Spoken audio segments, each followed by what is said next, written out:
ಎಲ್ಲರಿಗೂ ನಮಸ್ಕಾರ. ಚಾಣಕ್ಯರ ಬಗ್ಗೆ ಯಾರಿಗೆ ತಾನೇ ಗೊತ್ತಿಲ್ಲ ಅಲ್ವಾ? ಅವರ ನೀತಿಗಳು ಇವತ್ತಿಗೂ ಅಷ್ಟೇ ಪ್ರಸ್ತುತ. ಹಾಗಾದ್ರ ಬನ್ನಿ, ಇವತ್ತು ಅವರ ಒಂದು ವಿಶೇಷವಾದ ಸೂತ್ರದ ಬಗ್ಗೆ ಮಾತಾಡೋಣ.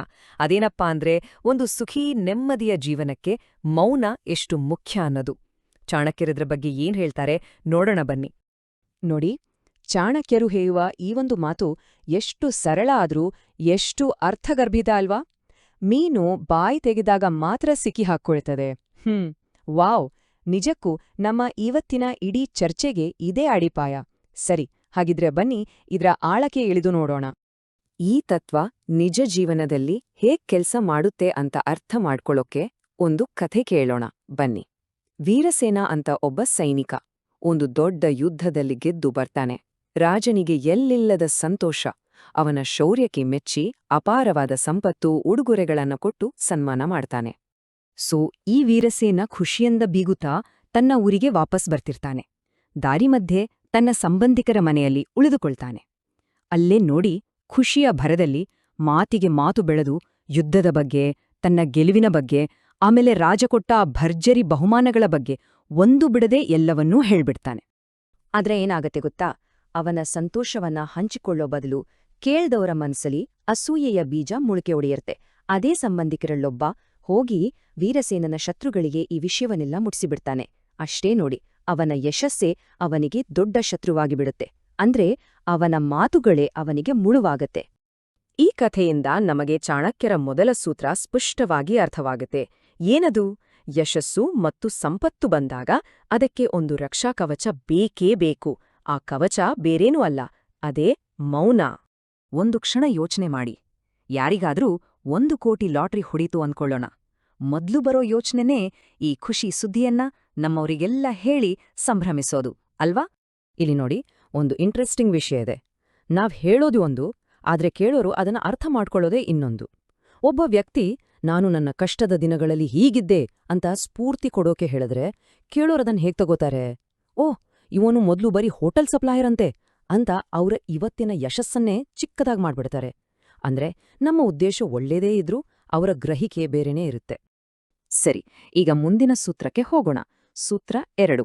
ಇಲ್ಲಿ ಚಾಣಕ್ಯರು ವೈಯಕ್ತಿಕ ಸಂಬಂಧಗಳ ಬಗ್ಗೆ ಎಚ್ಚರಿಸ್ತಾರೆ. ಅದರಲ್ಲೂ ಪ್ರೀತಿ, ಕುಟುಂಬದ ವಿಚಾರಗಳು ಇವೆಲ್ಲ ತುಂಬಾ ಸೂಕ್ಷ್ಮವಾದ ವಿಷಯಗಳು ಅಂತ ಅಂತಾರೆ. ಇದಕ್ಕೊಂದು ಉದಾಹರಣೆ ಬೇಕಾ? ಮಗಧ ಸಾಮ್ರಾಜ್ಯದ ರಾಜಕುಮಾರ ಅಮರ್ನ ಕಥೆಯನ್ನೇ ತೆಗೆದುಕೊಳ್ಳೋಣ. ಅವನು ಒಬ್ಬ ಸಾಮಾನ್ಯ ಹುಡುಗಿಯನ್ನ ಪ್ರೀತಿಸ್ತಿದ್ದ. ಈ ವಿಷಯವನ್ನ ನಂಬಿಕೆಯಿಂದ ತನ್ನ ಸೋದರ ಮಾವನ ಹತ್ರ ಹೇಳ್ಕೊಂಡು ಸಹಾಯ ಕೇಳ್ತಾನೆ. ಆದ್ರೆ ಆ ಒಂದೇ ಒಂದು ನಂಬಿಕೆ ಅವನ ಜೀವನವನ್ನೇ ಸರ್ವನಾಶ ಮಾಡ್ಬಿಡ್ತು. ಆ ಸೋದರ ಮಾವ ಏನ್ಮಾಡ್ತಾನೆ, ಈ ರಹಸ್ಯವನ್ನೇ ಅಸ್ತ್ರವಾಗಿ ಬಳಸಿ ರಾಜನ್ ಹತ್ರ ಒಳ್ಳೆ ಹೆಸರು ಗಳಿಸೋಕ್ ನೋಡ್ತಾನೆ. ರಾಜನಿಗೆ ವಿಷಯ ಗೊತ್ತಾಗುತ್ತೆ. ಪ್ರೇಮಿಗಳು ಬೇರೆಯಾಗ್ತಾರೆ. ಕೊನೆಗೆ ರಾಜಕುಮಾರನ ಜೀವನವೇ ಹಾಳಾಗ್ಹೋಗುತ್ತೆ. ಇಲ್ಲಿ ಕಲಿಬೇಕಾದ ಪಾಠ ಏನು? ಹಂಚಿಕೊಂಡ ರಹಸ್ಯ ಅಂದ್ರೆ ನಮ್ಮ ಕೈಯಿಂದ ಜಾರಿಹೋದ ನಿಯಂತ್ರಣ ಅಂತಾನೆ ಅರ್ಥ. ಇದೇ ತರ ನೋಡಿ, ಕುಟುಂಬದಲ್ಲಿ ಜಗಳಗಳು ಆಗೋದು ಸಹಜ. ಆದ್ರೆ ಆ ಕೋಪದ ಭರದಲ್ಲಿ ಅದನ್ನೆಲ್ಲ ಹೊರ್ಗಿನೋರತ್ರ ಹೇಳ್ಕೊಂಡ್ರೆ ಏನಾಗುತ್ತೆ? ನಾವು ಆಮೇಲೆ ಒಂದಾಗ್ಬಿಡ್ತೀವಿ. ಆದ್ರೆ ಕೇಳಿದವರಿಗೆ ಅದು ಶಾಶ್ವತವಾದ ಗಾಸಿಪ್ ಆಗ್ಬಿಡುತ್ತೆ. ಅವರು ಅದನ್ನೇ ಇಟ್ಕೊಂಡು ಹಳೇ ಗಾಯಗಳನ್ನ ಮತ್ತೆ ಮತ್ತೆ ಕೆತ್ಕೋಕೆ ಒಂದು ಅಸ್ತ್ರವಾಗಿ ಬಳಸ್ಕೊಳ್ತಾರೆ. ಓಕೆ, ಈ ತರ್ಕ ಕೇವಲ ನಮ್ಮ ಗತಕಾಲ ಮತ್ತು ವರ್ತಮಾನಕ್ಕೆ ಸೀಮಿತ ಅಲ್ಲ, ನಮ್ಮ ಭವಿಷ್ಯಕ್ಕೂ ಇದು ಅನ್ವಯಿಸತ್ತೆ. ಅದಕ್ಕೆ ಚಾಣಕ್ಯರು ನಮ್ಮ ದೊಡ್ಡ ದೊಡ್ಡ ಯೋಜನೆಗಳನ್ನ ಗೋಪ್ಯವಾಗಿಡ್ಬೇಕು ಅಂತ ಬಲವಾಗಿ ಹೇಳ್ತಾರೆ. ಯಾರಾದ್ರೂ ಒಂದು ದೊಡ್ಡ ಕೆಲ್ಸ ಶುರು ಮಾಡೋಕ್ ಮುಂಚೆ ನಾನ್ ಅದನ್ ಮಾಡ್ತೀನಿ ಇದನ್ ಮಾಡ್ತೀನಿ ಅಂತ ಎಲ್ಲರತ್ರನೂ ಡಂಗೂರ ಸಾದ್ರೆ ಏನಾಗುತ್ತೆ? ಇದರಿಂದ ಸಿಗೋದು ಪ್ರೋತ್ಸಾಹ ಮಾತ್ರ ಅಲ್ಲ, ನಮ್ಮ ಏಳಿಗೆಯನ್ನ ಸಹಿಸದವರಿಂದ ಅಡೆತಡೆಗುರು ಬರಬಹುದು. ನಾವೇ ಅವರಿಗೆ ದಾರಿ ಮಾಡ್ಕೊಟ್ಟ ಹಾಗೆ ಆಗುತ್ತೆ. ಅಷ್ಟೇ ಅಲ್ಲ, ಅಕಸ್ಮಾತ್ ಆ ಯೋಜನೆ ಏನಾದ್ರೂ ವಿಫಲವಾದ್ರೆ ಆಗ ನೋಡಿ, ಯಾರ್ ಮುಂದೆಲ್ಲ ನಾವು ಗೊಪ್ಪೆ ಹೊಡ್ಕೊಂಡಿದ್ದೇವೋ ಅವರೇ ನಮ್ಮನ್ನ ನೋಡಿ ನಗ್ತಾರೆ. ನೋಡಿದ್ರಾ, ಮೊದ್ಲೇ ಹೇಳಿದ್ದೆ ಅಂತ ಆಡ್ಕೊಳಕ್ ಶುರು ಮಾಡ್ತಾರೆ. ನಾವು ಎಲ್ಲರಿಗೊಂದು ಅಪಹಾಸ್ಯದ ವಸ್ತುವಾಗ್ಬಿಡ್ತೀವಿ. ಇಷ್ಟೆಲ್ಲ ಯಾಕೆ?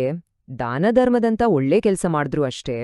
ನಾನು ಇಷ್ಟ್ ದಾನ ಮಾಡ್ದೆ ಅಂತ ಹೇಳ್ಕೊಂಡ್ರೆ ಅದನ್ನೂ ಜನ ಬೇರೆ ತರಾನೇ ನೋಡ್ತಾರೆ. ಒಂದ್ ಕಡೆ ಗಾಸಿಪ್ ಶುರುವಾಗ್ಬೋದು, ಇಲ್ಲಂದ್ರ ಅನಗತ್ಯವಾಗಿ ದುಡ್ಡು ಕೇಳೋರ್ ಸಂಖ್ಯೆನೂ ಜಾಸ್ತಿ ಆಗ್ಬೋದು. ಹಾಗಾದ್ರೆ ಇಷ್ಟೆಲ್ಲಾ ಕೇಳಿದ್ಮೇಲೆ ಚಾಣಕ್ಯರ ಬೋಧನೆಗಳಿಂದ ನಾವು ಕಲಿಬೇಕಾದ ಅಂತಿಮ ಪಾಠವಾದ್ರೂ ಏನು? ಒಂದೇ ಶಬ್ದದಲ್ಲಿ ಹೇಳೋದಾದ್ರೆ ಅದುವೇ ವಿವೇಚನೆ. ನೋಡಿ, ಚಾಣಕ್ಯರು ಎಲ್ಲರಿಂದ ದೂರ ಇದ್ದು ಒಂಟಿಯಾಗಿ ಜೀವನ ಮಾಡಿ ಅಂತ ಹೇಳ್ತಿಲ್ಲ, ಖಂಡಿತ ಇಲ್ಲ. ಬದಲಿಗೆ ಯಾವ ಮಾತನ್ನು ಯಾವಾಗ ಮತ್ತು ಯಾರ ಹತ್ತಿರ ಹೇಳಬೇಕು ಅನ್ನೋ ಜ್ಞಾನವನ್ನು ಬೆಳೆಸ್ಕೊಳ್ಳಿ ಅಂತ ಹೇಳ್ತಾರೆ. ಇಲ್ಲಿ ನೋಡಿ, ಸಂಪತ್ತು ಮತ್ತು ಯಶಸ್ಸು, ಪ್ರೇಮ ಸಂಬಂಧಗಳು, ಕುಟುಂಬದ ಕಲಹಗಳು, ದೊಡ್ಡ ಯೋಜನೆಗಳು, ಹಿಂದಿನ ಕಷ್ಟಗಳು ಮತ್ತು ದಾನಧರ್ಮದಂತಹ ವಿಷಯಗಳಲ್ಲಿ ಮೌನವೇ ಉತ್ತಮವಾದದ್ದು ಅಂತ ಅವರು ಸ್ಪಷ್ಟಪಡಿಸ್ತಾರೆ. ಕೊನೆಯದಾಗಿ ಇದು ನಮಗೆಲ್ರಿಗೂ ಆಲೋಚಿಸಲು ಒಂದು ಪ್ರಶ್ನೆಯನ್ನು ಹುಟ್ಟುಹಾಕುತ್ತೆ. ಇವತ್ತಿನ ಜಗತ್ತಿನಲ್ಲಿ ಎಲ್ಲವನ್ನೂ ಶೇರ್ ಮಾಡ್ಕೊಳ್ಳೋದೇ ಒಂದು ಟ್ರೆಂಡ್ ಆಗಿದೆ. ಆದ್ರೆ ಇಂಥ ಜಗತ್ತಿನಲ್ಲಿ ಚಾಣಕ್ಯರು ನಮಗೆ ಏನು ಹೇಳ್ದೇ ಇರಲು ಆಯ್ಕೆ ಮಾಡ್ಕೊಳ್ತೇವೋ ಅದ್ರಲ್ಲೇ ನಿಜವಾದ ಶಕ್ತಿ ಇದೆ ಅಂತ ನೆನಪಿಸ್ತಾರೆ.